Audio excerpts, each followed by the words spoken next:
50 has just dropped shocking new footage showing a tense and shaken side of Diddy behind bars, and it's spreading fast online. For a long time, rumors claimed he was calm, comfortable, and even guiding others. But this clip completely flips that story. Instead, it suggests real pressure, rising fear, and people around who don't have good intentions. New reports now hint that past conflicts may be catching up with him, putting the situation at risk in ways few saw coming. This guy's life might be danger over here because people think that he has something to do with Pac. People think he has something to do with Biggie, and they right here in Brooklyn. You understand? It's right here in Brooklyn, and some of the people are still mad that he made making it a band walk to Brooklyn from, to get the cheesecake, and just around the corner from the Cheesecake Factory. So, Juniors. So it might be some dumb shit. So y'all need to get him out of here and ship him to Jersey because somebody gonna kill him over here. Those are good arguments, if you want to call it, but it's bullshit. He gonna get the same treatment no matter how much money he got. For decades, the deaths of Tupac Shakur and Christopher, the Notorious B. I. Wallace have remained a painful shadow over hip-hop, refusing to fade with time. Throughout all these years, Diddy has consistently and firmly denied any involvement in either tragedy, standing by a position as questions and speculation continue to resurface. Was documentary that claimed, which we know wasn't true. Yeah, check this out. We don't talk about things that are nonsense. We don't even entertain nonsense, my brother. So we're not even going to go there, with all due respect, but I appreciate you as a journalist asking. Thank you. Because listen, 7 years ago, I'd have been like, yo, did you hire somebody to Pac? But no, you do it like a journalist. Yeah, no, we wouldn't even get into nonsense like that. You know what I'm saying? It's nonsense. Which we never believed, by the way. Tupac was gunned down in a drive-by shooting in Las Vegas on September 7th, 1996, fighting for 6 days before passing away at just 25. And only 6 months later, Biggie was killed in a similar attack in Los Angeles, wiping out two rap giants back-to-back during one of hip-hop's most divided eras.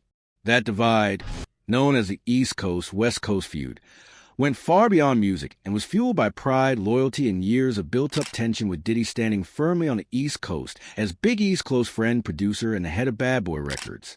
Over time, Diddy's name continued to surface in discussions surrounding both deaths, and those conversations were reignited by the Netflix docuseries Sean Combs' The Reckoning, which brought forward claims suggesting deeper involvement. According to voices in the series, the tension between Diddy and Tupac traced back to November 30th, 1994, when Tupac was robbed and shot at Quad Studios in New York while there to record for a Bad Boy artist. An incident that permanently shattered his trust and set the stage for years of accusations and unanswered questions. Officially resolved. But Gene Deal has long claimed that Diddy had prior knowledge something was about to happen and chose not to intervene. A detail he says was missing from the 50 Cent documentary. According to Gone, on that same day, Diddy, Andre Harrell, and Jimmy Henchman were together in Jimmy's office, a situation he insists was not random and unknown to others at the time. He argues Diddy was closely monitoring Biggie because he controlled his publishing and wanted full awareness of the music being created, placing him in the building to observe rather than collaborate. Gene further alleges that during this meeting, Jimmy Henchman suggested Tupac was going to send a message over a financial dispute, a claim that continues to fuel controversy and unanswered questions around that day. Being there to spy on Big, Jimmy Henchman told him that they finna teach Pac a lesson. Cause Pac had owed him some money. So that's why he was up in the studio and was coming to the studio. Pac owed him some money. He was gonna work it off and get some money from doing a song with Lil Sean. And that's what that was about. But Pac was talking greasy to Jimmy Henchman, and Jimmy Henchman wasn't the type of dude that you talk greasy to. Allegedly. Unless you 50 Cent.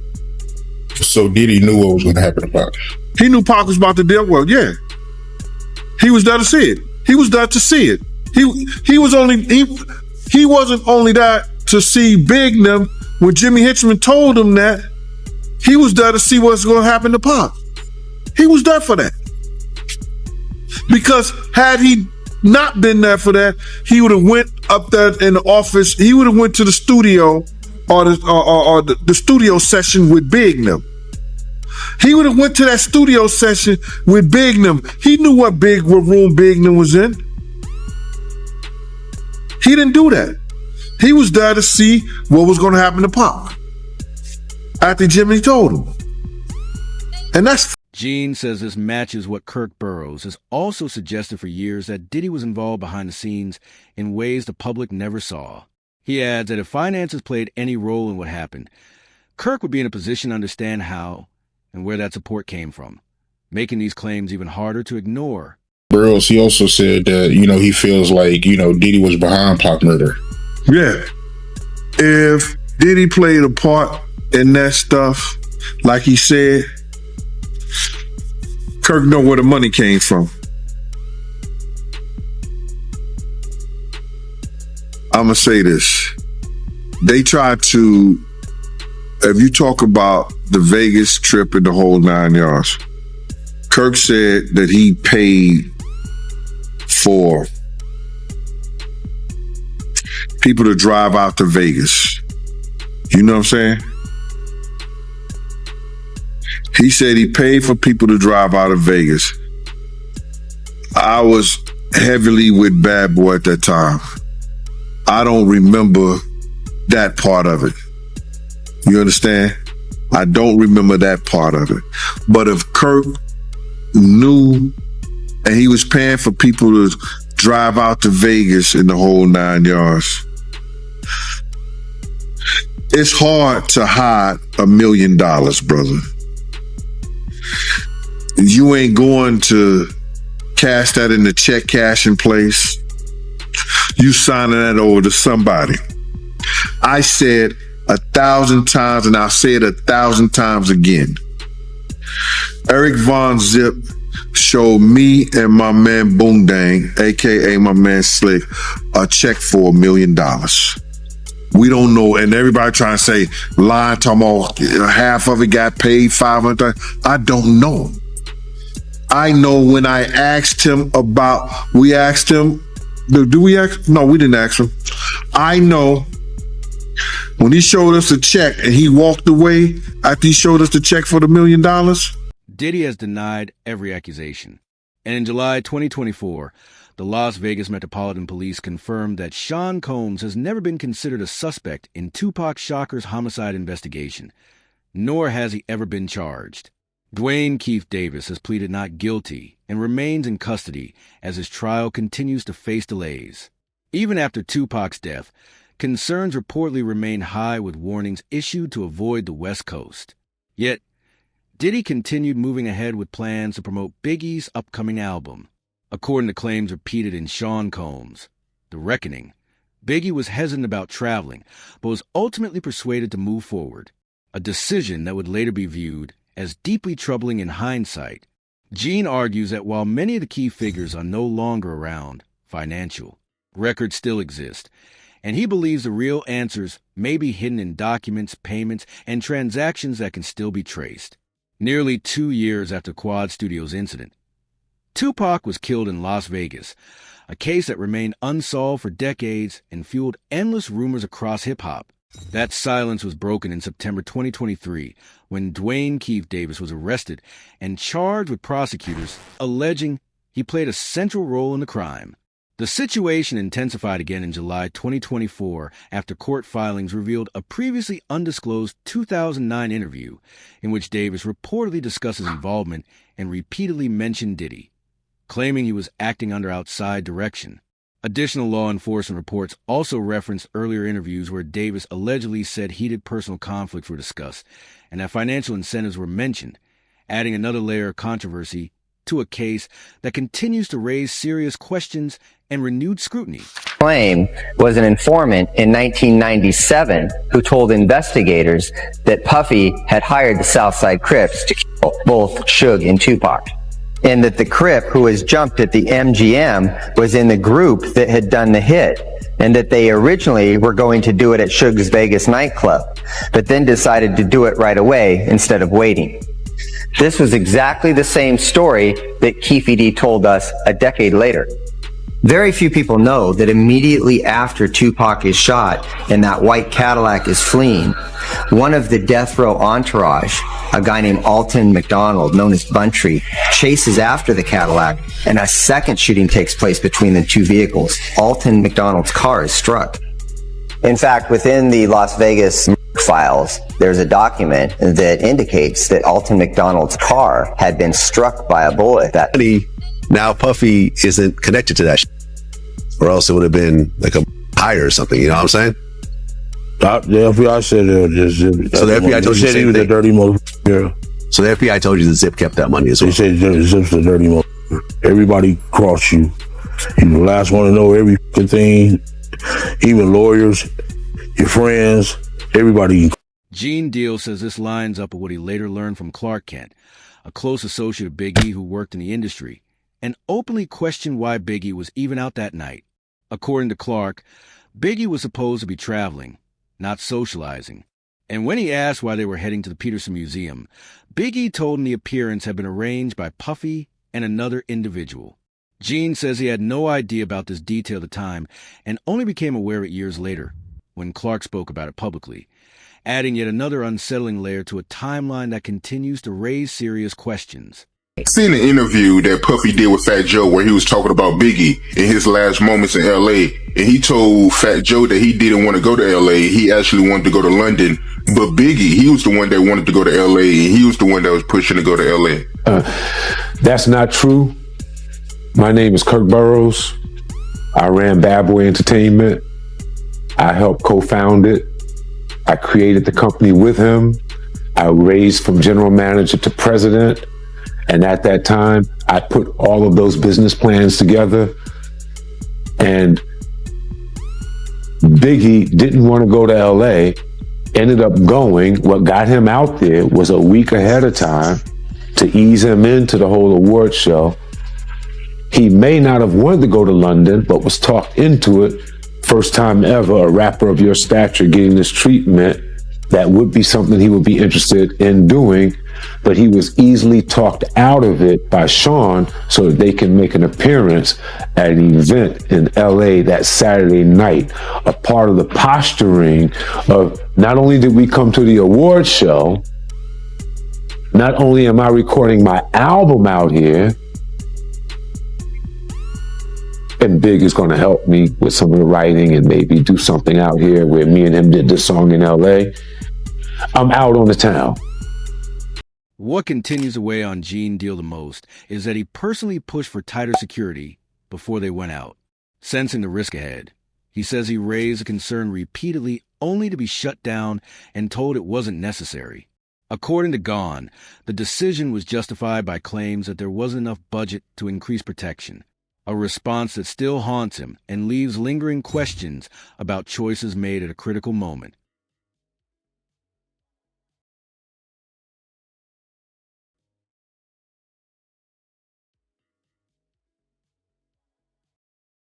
Wasn't going out to no party, no clubs, and no hip-hop scene. They wasn't doing none of that, brother.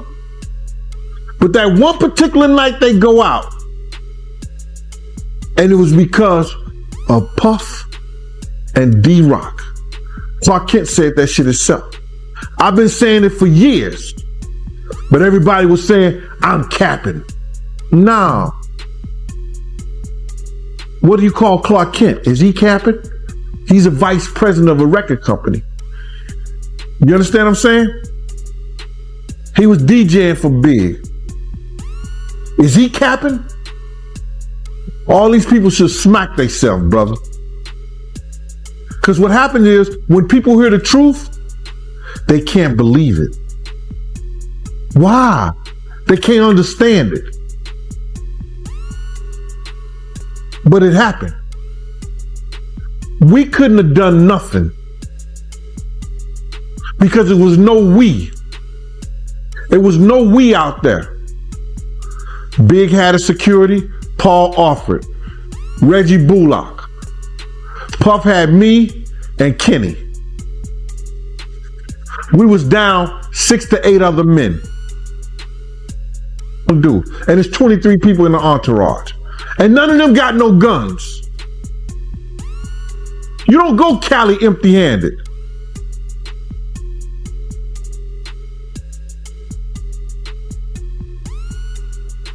We couldn't have done. Detective Greg Kading later stated that in his view, Diddy's actions did not help move the case forward and instead made the investigation more difficult, adding further complications to an already complex search for answers. People still want to know about him. They should have had better security. I asked them before we gonna go out? Let's hire some more security. They refused to hire more security. They refused to hire more security. Kirk Burroughs said the same thing. They ain't have it in the budget. Not without Big, they don't have no budget. How about that? Detective Greg Kading later stated that, in his view, Diddy's actions did not help move the case forward and instead made the investigation more difficult, adding further complications to an already complex search for answers. Perceptions have changed slightly, gradually over time. Today, I look at Diddy with through a different lens than I might have 10, 15 years ago. There were obviously some early red flags, but it's a complicated thing because we have to be very careful about falsely accusing people or even, making accusations based on nothing more than speculation. And we just haven't seen all the evidence. So I prefer to kind of withhold judgment on some things. I can tell you regarding Diddy back when Tupac Shakur and Biggie Smalls were murdered. He wasn't exactly cooperative. He didn't do what you would assume a friend or, a manager, so to speak, would do. So from a law enforcement perspective, he was very unhelpful in an area where he ought to have been contributing towards getting some type of justice in those two murder cases. But as we found out in time, he was complicit in one of them, and which would make sense why maybe he didn't cooperate in the other, because the two were, they were just, we always understood that they were somehow interconnected. And so if you're going to cooperate or provide information on one and you're culpable in the other, one thing could lead back to the next. And that's where I think he understood his own vulnerability. Witnesses describe Biggie's attacker as a man in a blue tuxedo with a bow tie, yet no arrest or charge is ever followed, leaving both cases officially unresolved decades later. While Diddy has faced no legal action, that status, however, is now under heavier scrutiny as more alleged links continue to surface regarding his possible connection to Tupac's death. According to Kirk Burroughs, the tension didn't start at Quad Studios. It was already simmering beneath the surface, fueled by fragile trust, inflated egos, and silent industry rivalries. When Tupac was attacked inside the building, Burroughs says the impact was immediate and irreversible, triggering a chain reaction that permanently altered relationships between both sides and ensured that nothing in hip-hop would ever be the same again. Coming in, he was friendly with Big. He saw Little Sean, people like that. They wanted him to come and do a record. That was what was set up at Quad. Biggie knowing Little Sean, they were all there, C's, all of them. It was just going to be a fun night at the studio. Pac showed up. He saw them looking down from the window. His new friends were there. An incident happened in the elevator. It might have been a scary thing, like just to send a message. Tupac standing his own ground, just didn't leave it at that. He ended up getting hit, getting shot. The elevator went up. Our people were shocked to see him in that state. He was shocked to see our people looking at him shocked. He thought that they knew something about it. He thought if he was in New York and he was with all the rappers from the East, they must have known what was going to happen. It had to be in the wind, and situations aren't laid out like that.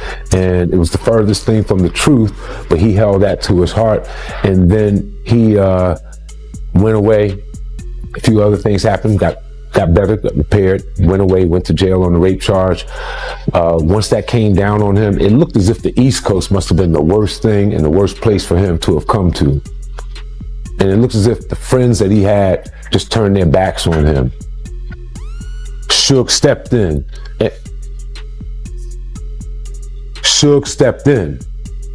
And when Suge stepped in, he signed him. He signed him to a napkin at Clinton. And that letter that he sent through Wendy Day, she was definitely a person that was connected and a mediator between most everyone in the hip hop game and had been for a minute, legendary person. She delivered the letter to my office. It started with West Side Up. So it gave an indication of rumblings that we heard in the street with him being shined by Suge was definitely true. He's going to go west when he come back, and he has an issue